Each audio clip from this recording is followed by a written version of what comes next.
भक्ती चॅनलच्या सर्व श्रोत्यांना सादर प्रणाम.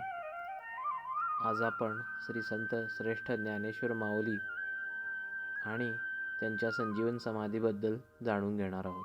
सर्व श्रोत्यांना विनंती आहे, हा व्हिडिओ जास्तीत जास्त लोकांपर्यंत पोहोचावा आणि कृपया लाईक करा जर तुम्हाला आवडला असेल तर. संत ज्ञानेश्वर महाराजांचे 2 डिसेंबर 2021 या साली 725वे संजीवन समाधी वर्ष झाले.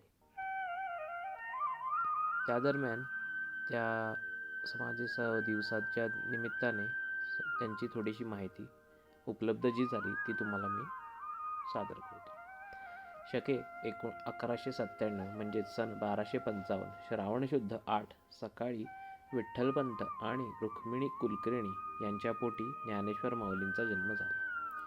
त्यांनी शक 1218 कार्तिक वद्य 13 संजीवन समाधी घेतली. म्हणजे त्यांचे आयुष्य होते 21 वर्ष 3 महिने व 5 दिवस. वयाच्या अवघ्या 15व्या वर्षी भगवद्गीतेतील तत्वज्ञान सोप्या प्राकृतात सांगितले.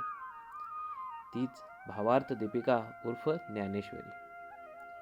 शिवाय अमृतानुभव, योग वासिष्ठ, चांगदेव पासिष्ठी, हरिपाठादी ग्रंथ व शेकडो अभंग लिहिले.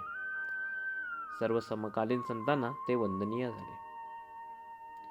शक 1218 कार्तिक शुद्ध एकादशीला दरवर्षीप्रमाणे आपापल्या गावाहून नामदेव, जनाबाई, बंकामहार, गोरा कुंभार, सावता माळी, नरहरी सोनार, चोखामेळा, चांगदेव व निवृत्ती ज्ञानेश्वर, सोपानदेव व मुक्ताबाई इत्यादी संत मंडळी पंढरपुरात जमली होती. प्रत्येक जण भक्त होता, परागतीला पोहोचला होता.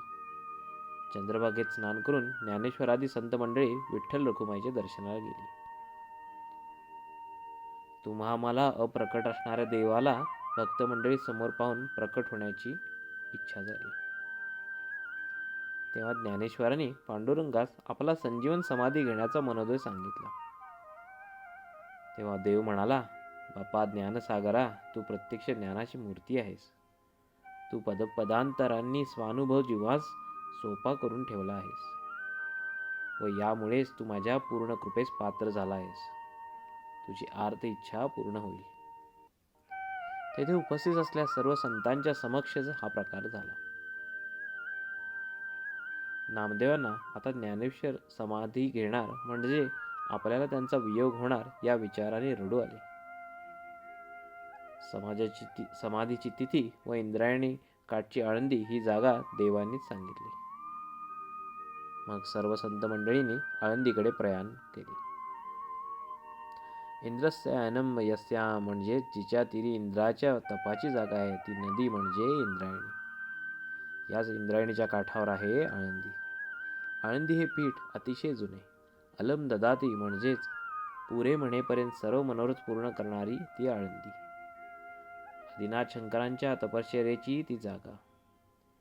हिच्या पंचकृषीत अनेक पवित्र स्थाने आहेत. आळंदीच्या सिद्धेश्वराचे महात्म्य पूर्वी मोठे होते, पण ज्ञानेश्वरांच्या समाधीमुळे ते प्रख्यात झाले. देव, संत भक्त मंडळी पंढरपुराहून आळंदीस आली. इंद्रायणीत स्नान करून भक्तांनी कीर्तन भजनाची गर्दी केली. नामघोषाने जणू पंढरीच आळंदीस आली. सिद्धेश्वराच्या बाजूला असलेल्या या अजान वृक्षाच्या छायेत असलेली गुहा संजीवन समाधीसाठी ठरली. नामदेवांच्या मुलांनी ती झाडून सारवून ठेवली. गुहेत जायचा मार्ग सिद्धेश्वराच्या समोरील नंदीच्या खाली होता. समाधीस्थान सिद्ध झाले. एकादशीला सर्वांनी हरी जागर केला तेव्हा नामदेवांनी कीर्तन केले. द्वादशीला पारणे झाली. 2 प्रहर होईतो भजन होत होती. पिंपळाच्या पारावर ज्ञानेश्वरांनी भक्तांसह पारणे सोडले. निवृत्ती, सोपान, मुक्ताबाई, नामदेव इत्यादी संत खरे त्यांनी वेदांत ज्ञानदेवांच्या तोंडून ऐकलेला, पण ज्ञानदेव समाधी घेणार, आता ही सगुण मूर्ती डोळ्या पडून जाणार असा प्रसंग आला तेव्हा त्यांचे ज्ञान विरघळले. त्यांचा जीव वर खाली होऊ लागला. नामदेव म्हणतात, विलाप मांडिला भक्ती कंती करती त्रिजगती, ज्ञानदेवासारखी मूर्ती न दिको म्हणती देवराया, सोपानी गाठले लोटांगण, मुक्ताईने धरले चरण. संत करिताती स्तवन पांडुरंग रायाचे. निवृत्तीनाथांनाही खेद झाला. बालपणी आईबाप सोडून गेले त्यापेक्षा जास्त दुःख झाले. ते म्हणतात, मायबापे आम्हा त्यागेले जेव्हा, ऐसे संकट तेव्हा झाले नाही. नंतर गुरु शिष्यांचा अखेरचा संवाद झाला. पुढे ज्ञानेश्वर जोडून या कर बोलतो उत्तर स्वामी संगे. पाळिले पोशिले चालविला लळा, बा माझ्या कृपाळा निवृत्ती राजा. स्वामीची आयोगे झाला स्वरूपाकार, उतरलो पार माया नदी. निवृत्तीने हात उतरिला वदना, त्या गेले निधाना आम्हा लागे. नामा म्हणे देवा देखविना मज, ब्रह्मी ज्ञान राजा मिळविला. त्रयोदशीच्या दिवशी सिद्धेश्वरासमोरचा ढवळानंदी उठवून विवराची शिळा उघडली. मग समाधीस्थानी बेल तुळस अंथरून आसन तयार केले. नामदेव महाराज म्हणतात, यानंतर स्वतः श्री विठ्ठलांनी ज्ञानेश्वरांच्या ग्रंथांची स्तुती केली. मग ज्ञानेश्वरांनी 108 ओव्यांचे अखेरचे नमन केल्यावर जय जयकाराच्या गर्जनेत समाधीकडे निघाले.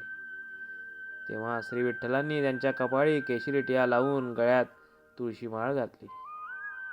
ज्ञानेश्वर महाराज शांत झाले. संपूर्ण वृत्तींना गिळून बसले होते. हर्षशोकादी विकारांच्या पलीकडे गेले होते. परेच्या पलीकडचे शुद्ध स्वरूपच झाले होते. ते जन्मभर वृत्तीशून्य योगेश्वर होते. नंतर निवृत्तीनाथ व स्वतः श्री विठ्ठलांनी ज्ञानेश्वरांना हात धरून आत समाधीस्थानी नेले. बेली तुळशीच्या आसनावर ज्ञानेश्वर पद्मासन घालून उत्तराभिमुख समाधीस बसले. डोळे मिटले, ध्यान लावले. देव व निवृत्तीनाथ बाहेर आले. समाधीच्या प्रवेशावर शिळा घातली. सर्व संतांनी समाधीवर फुले वाहिली. नामदेवांनी पूजा केली. 9 दिवस संतांनी श्री सिद्धलिंगांसमोर ज्ञानेश्वर महाराजांच्या समाधीवर कीर्तन महोत्सव केला. मार्गशीर्ष शुद्ध दशमीस भोजन समारंभ झाला. त्रयोदशी संत आपापल्या गावी गेले व श्री ज्ञानेश्वर समाधीत स्थिर सुख पावते झाले. ज्ञानेश्वर माऊलींच्या संजीवन समाधीच्या वेळेचे वर्णन एका समकालीन संताने पुढील प्रमाणे केले आहे. ज्ञानदेव बैसले समाधी पुढे अजान वृक्षनिधी, वामभागी पिंपळ आधी सुवर्णाचा शोभ होता. निवृत्ती सोपान खेचर, नामदेव मुक्ताई निरंतर, हे उत्तर द्वारासमोर बैसते जाहले. देव म्हणे ज्ञानेश्वरा, चंद्र तारा जव दिन करा, तव तुझी समाधी स्थिरा राहो दे निरंतर. जवरी हे क्षितिमंडळ, जवर हे समृद्ध जळ, मग कल्पक्षयी यथा काळ माझ्या हृदयी ठसावे. आणि एक सोपवा रे ज्ञानदेव ही अक्षरे, जो जप करील निर्धारे त्यासी ज्ञान होईल.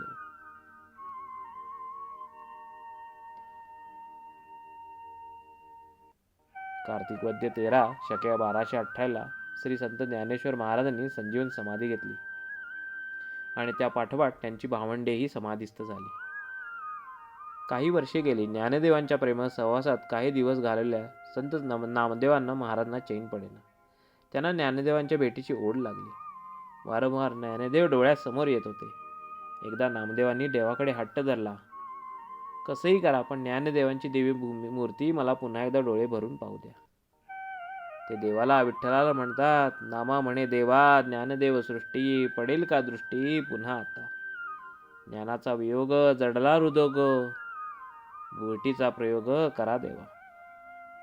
ज्ञानदेव माझा दाखवा या वेळी, जीव तळमळी त्याच्या विण. संत अंतरला सखा झाला दूर, आता पंढरपूर कैसे कंटू. नामदेवांनी विठ्ठलाला विचारले, लाडक्या भक्ताचा हट्ट देवानी पुरवायचा नाही तर कुणी. तेव्हा देव नामाला म्हणाले, तुझा आत्मा तोच ज्ञानेश्वर, ज्ञानेश्वर व मी दोन नाही. देव म्हणे, नाम्या पाहे ज्ञानदेव मीच आहे, तो मी नाही तुझा, ज्ञानदेव आत्मा माझा. माझ्या ठाई ठेवी हेत सोड खंत खंडित द्वैत, नामा उमज मानसी ऐसे म्हणे ऋषिकेशी. पण नामदेवांचे समाधान काही होईना. त्यांनी उलट तुमचे ब्रह्मज्ञान पोटी ठेवा, मला माझ्या जीवाचा विसावा तो संत प्रत्यक्ष भेटवा म्हणजे झाले असा हट्ट धरला. नामदेव म्हणे, देवा ब्रह्मज्ञान पोटी ठेवा, तुम्ही माये संगी गुढ ज्ञान जाणीवीचे आड.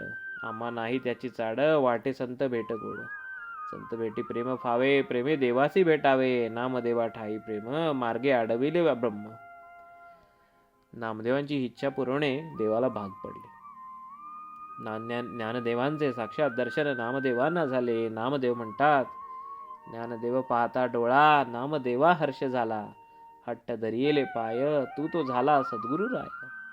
नको करू रे आवेर, मज नको धरू दूर, नाथा नको रे अंतरू, तुझ्या कासेचे वासरू. तेव्हा ज्ञानदेव माऊली म्हणाले, हरीची या दासा, नामया उदासा, तुझी ऋषिकेशा प्रीती बहु, हरिदासा माझी होसी तू आगळा, प्रेमाचा पुतळा नामदेव. ज्ञानदेव म्हणे, तू विठोंचा लढीवाळ, नामया तू कृपाळ आम्हावरी. नामदेवांची आता आर्थ इच्छा पूर्ण झाली. नाम आणि ज्ञान यांच्या भेटी देव प्रकट होतो. नाम, ज्ञान व देव हे 3 शब्द आहेत, पण या 3 शब्दात एक पांडुरंगच भरला आहे. नामापाशी देव व देवापाशी ज्ञान, नाम तेचे ज्ञान, तेचे देव. शके 1218 मध्ये ज्ञानेश्वरांनी समाधी घेतली. त्यानंतर 287 वर्षांनी म्हणजे शके 1505 मध्ये ज्ञानदेवांनी संत एकनाथांना दृष्टांत दिला व सांगितले, अजान वृक्षाच्या मुळ्या मला टोचत आहे त्या काढ. मग एकनाथ आळंदीला गेले. स्थानिक लोकांना सुद्धा समाधीस्थान माहीत नव्हते. नाथ सिद्धेश्वर मंदिराजवळील पिंपळाखाली ध्यान लावून बसले. ज्ञानदेवांनी समाधीस्थान व आत जायचा मार्ग सांगितला. नाथ आत गेले, टोचणाऱ्या मुळ्या काढल्या.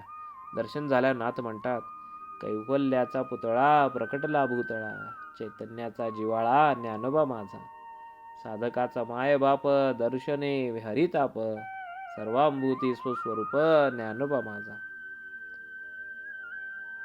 असे लोकांस सांगून आळंदीचे महात्मे नाथांनी वाढवले. त्यावेळेपासून म्हणजे शक 1505 म्हणजेच सन 1583 पासून आळंदी यात्रेचा प्रघात वाढला. सन 1594 मध्ये आंबेकर देशपांड्यांनी समाधी मंदिर बांधले. ते आजपर्यंत त्याच स्वरूपात आहे. समाधी पुढचा सभामंडप शिंद्यांचे कारभारी रामचंद्र मल्हार यांनी सन 1760 मध्ये बांधला. अलंकापुरी पुण्यभूमी पवित्र, तिथे नांदतो ज्ञान राजा सुपात्र, तळ्या आठविता महापुण्य राशी, नमस्कार माझा ज्ञानेश्वरासी, नमस्कार माझा ज्ञानेश्वराची.